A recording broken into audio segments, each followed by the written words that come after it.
من الخاسرين بل الله فاعبد وكن من الشاكرين.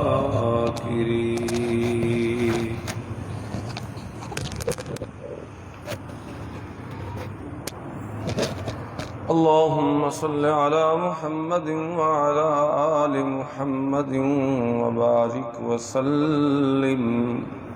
وبارك وسلم ثم صل عليه.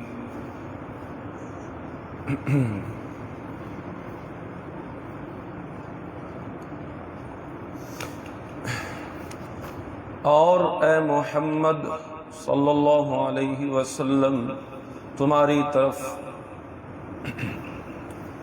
اور ان پیغمبروں کی طرف جو تم سے پہلے ہو چکے ہیں یہی وہی بھیجی گئی ہے کہ اگر تم نے شرک کیا تو تمہارے عمل برباد ہو جائیں گے اور تم زیاں کاروں میں سے ہو جاؤ گے، یعنی نقصان اٹھانے والوں میں سے ہو جاؤ گے، بلکہ اللہ ہی کی عبادت کرو اور شکر گزاروں میں ہو جاؤ۔ اللہ اکبر کبیرہ۔ آیت کریمہ 24ویں پارے کی سورۃ الزمر کی آیت نمبر 65۔ اس آیت کریمہ کا ترجمہ آپ نے سنا۔ الہ العالمین اپنے محبوب پیغمبر سے مخاطب ہیں، وہ نبی کہ جس نبی کے ہونٹوں کی حرکت کی قسم بھی اللہ نے قرآن میں کھائی، وہ نبی کہ جس کی زندگی کی قسم بھی اللہ نے قرآن کریم میں اٹھائی،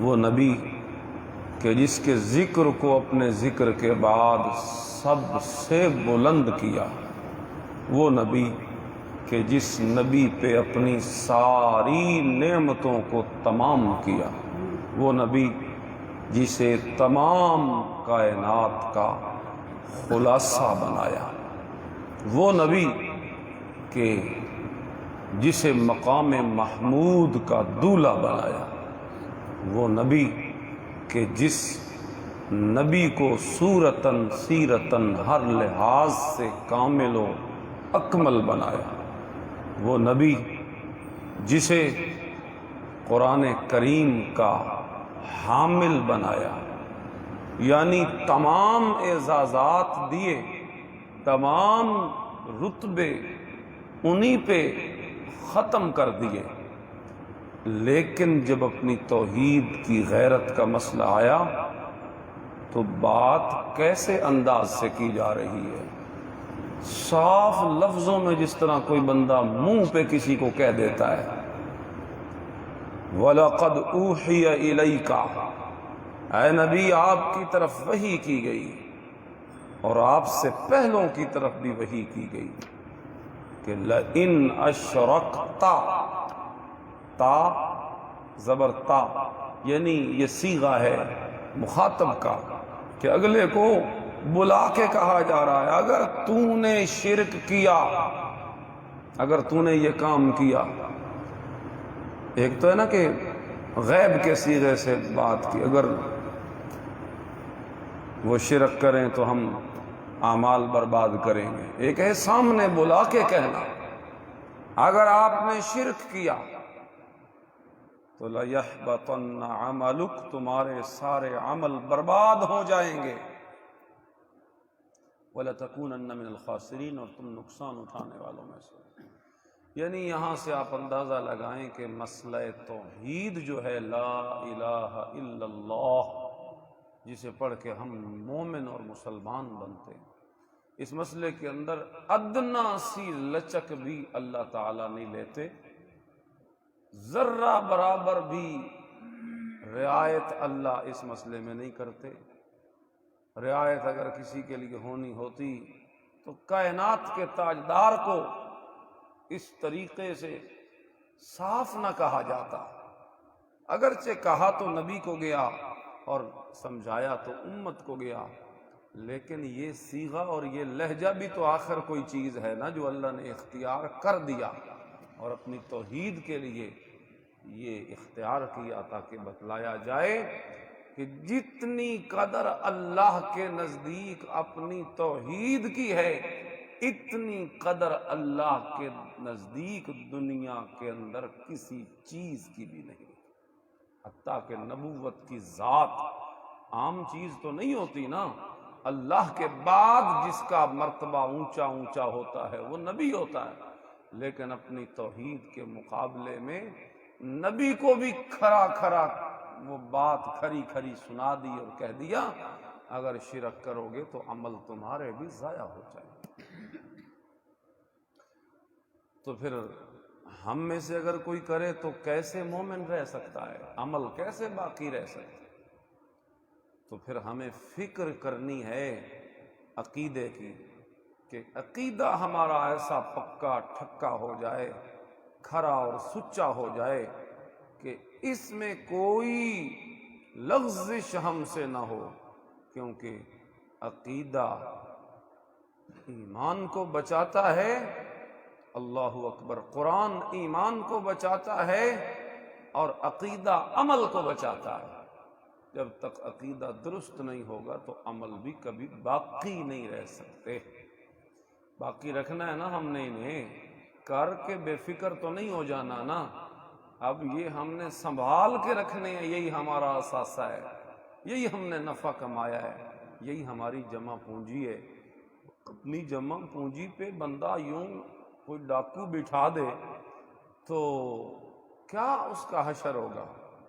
تو اگر اپنی جمع پونجی ساری اکٹھی کی ہے دنیا میں اللہ کی عبادت کر کر کر کر کر کر کے ہیں اور اس پہ بٹھا دیا ہم نے شرک کا ڈاکو شیطان کی شکل میں، تو پھر ہمارے ایمان کا صفایا ہو جائے گا اور عمل کا بھی صفایا ہو جائے گا۔ اللہ بل اللہ فاعبد، بلکہ عبادت صرف اللہ کی کیجئے، وَكُن مِّنَ الشَّاكِرِينَ، اور شکر گزاروں میں سے ہو جائے۔ یعنی یہ بتلایا کہ توحید اور خالص اللہ کی عبادت ہی اصل شکر ہے، کیونکہ اسی عبادت کو کرنے کا کہا اور پھر آگے کہا کہ یہ کرو اور شکر گزار بنو۔ یعنی شکر گزار بننے کا طریقہ یہ ہے کہ بندہ موحد ہو، جو موحد نہیں وہ شکر گزار بھی وہ نہ شکرہ ہے اللہ۔ اللہ اکبر کبیرہ۔ آپ اندازہ لگائیں کہ کس طریقے سے اللہ تعالیٰ نے اس مسئلے کے معاملے میں سختی فرمائی۔ یہ میرے سامنے 7واں پارہ ہے اور یہاں اس 7ویں پارے میں اللہ تعالیٰ نے ایک رکوع کے اندر 18 نبیوں کے نام لیے۔ میں پڑھ کے سناتا ہوں آپ کو، اور آخر پہ نتیجہ کیا نکالا وہ میں آپ کو بتاتا ہوں۔ اللہ فرماتے ہیں وَتِلْكَ حُجَّتُنَا آتَيْنَاهَا إِبْرَاهِيمَ عَلَىٰ قَوْمِهِ نَرْفَعُ دَرَجَاتٍ مَّن نَّشَاءُ إِنَّ رَبَّكَ حَكِيمٌ عَلِيمٌ۔ یہ ہماری دلیل تھی جو ہم نے ابراہیم کو ان کی قوم کے مقابلے میں عطا کی۔ ہم جس کے چاہتے ہیں درجے بلند کرتے ہیں، یہ ایک نبی کا نام آ گیا۔ وَوَهَبْنَا لَهُ إِسْحَاقَ وَيَعْقُوبَ، اور اس ابراہیم کو ہم نے 2 بیٹے بخشے، اسحاق اور یعقوب۔ کتنے ہو گئے؟ 3۔ کُلًّا هَدَيْنَا وَنُوحًا هَدَيْنَا مِن قَبْلُ، سب کو ہدایت دی اور اس سے پہلے نوح علیہ السلام کو بھی ہدایت دی۔ 4۔ وَمِن ذُرِّيَّتِهِ دَاوُودَ وَسُلَيْمَانَ وَأَيُّوبَ وَيُوسُفَ وَمُوسَىٰ وَهَارُونَ۔ اللہ اکبر۔ اور انہی کی اولاد میں سے تھے داؤد، سلیمان، ایوب، یوسف، موسیٰ، ہارون، 6 اور 4 10۔ وَكَذَلِكَ نَجْزِي الْمُحْسِنِينَ، نیکوں کو ہم ایسا ہی بدلہ دیا کرتے ہیں۔ وَزَكَرِيَّا وَيَحْيَا وَعِيسَىٰ وَإِلْيَاسَ، 14 4 اور، كُلٌّ مِّنَ الصَّالِحِينَ، یہ سارے نیکوکار۔ وَإِسْمَاعِيلَ وَالْيَسَعَ وَيُونُسَ وَلُوطًا، اسماعیل اور یسع اور یونس اور لوط، 14 اور 4 18۔ کُلًّا فَضَّلْنَا عَلَى الْعَالَمِينَ، ان سب کو جہان کے لوگوں پہ فضیلت بخشی۔ وَمِنْ آبَائِهِمْ، 14 کا تو نام لیا، اب آگے سنیے۔ وَمِنْ آبَائِهِمْ وَذُرِّيَّاتِهِمْ وَإِخْوَانِهِمْ، پھر بعض ان کے باپ دادا تھے، یعنی باقی بعض نبی انہی کے باپ دادا تھے۔ وَذُرِّيَّاتِهِمْ، اور بعض انہی کی اولادیں تھیں۔ وَإِخْوَانِهِمْ، اور بعض انہی کے بھائی تھے۔ یہ باپ دادا اور اولاد اور بھائی کہہ کر سب کو شامل کر لیا، یعنی کل انبیاء کی یہاں بات کر ڈالی کہ جتنے بھی میرے نبی، بالخصوص یہ 18 اور اس کے علاوہ 1,24,000 پیغمبر، وَاجْتَبَيْنَاهُمْ وَهَدَيْنَاهُمْ إِلَىٰ صِرَاطٍ مُسْتَقِيمٍ، ہم نے چنا ان کو اور برگزیدہ کیا، سیدھا رستہ بھی دکھایا۔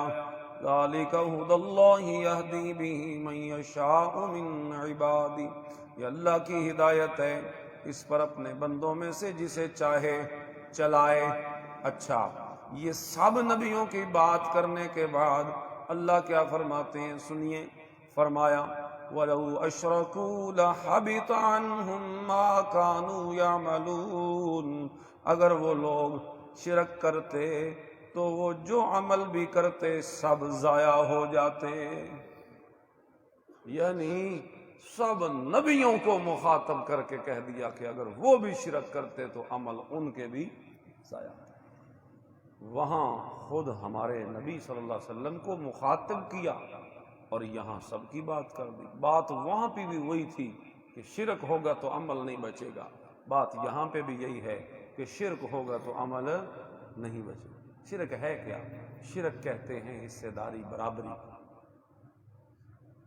یعنی اللہ تعالیٰ کے ساتھ کسی اور کو اس جیسا ماننا، کوئی اس کا حصہ دار بنا دینا، کوئی اس جیسا مان لینا، کوئی اس کو برابر، اس کے برابر کر دینا کسی کو، چاہے نبی ہوں، ولی ہوں، پیر فقیر ہوں، زندہ یا مردہ ہوں، نبی یا ولی ہوں، فرشتے ہوں یا جن ہوں، جو بھی ہو مخلوق میں جتنا شان اور مقام والا، اس کی شان اور مقام ایک حد تک ہے، بس اس حد سے اگر اوپر نکلیں گے تو اللہ کے درجے کو ہاتھ لگے گا، اور جب اللہ کے درجے کو ہاتھ لگے گا تو یہ اللہ کو برداشت، یہ اللہ کو برداشت،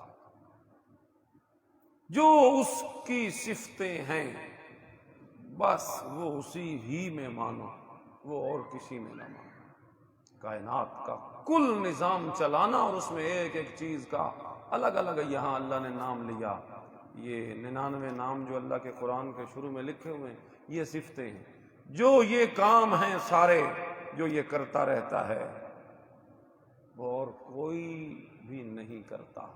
اور اگر کسی کے متعلق آپ یہ ذہن میں رکھیں کہ وہ بھی کر سکتا ہے اس کے علاوہ، تو یہ شرک ہو جائے گا، اور یہ شرک اللہ کو کبھی برداشت نہیں۔ اس لیے موت تک اس چیز کی حفاظت کیجیے کہ میرا عمل ضائع نہ ہو، میرا عقیدہ ضائع نہ ہو۔ آپ اندازہ لگائیے، امام کائنات صلی اللہ علیہ وسلم یہ دعا مانگا کرتے تھے، اللہم انی اعوذ بک من ان اشرک، اے اللہ میں تجھ سے یہ پناہ مانگتا ہوں، میں تیری پناہ کے اندر آتا ہوں کہ میں جان بوجھ کے بھی شرک سے بچا رہا ہوں اور انجانے میں بھی شرک سے بچا رہا ہوں۔ جان بوجھ کے بھی میں نہ کروں اور انجانے میں بھی میں یہ گناہ مجھ سے۔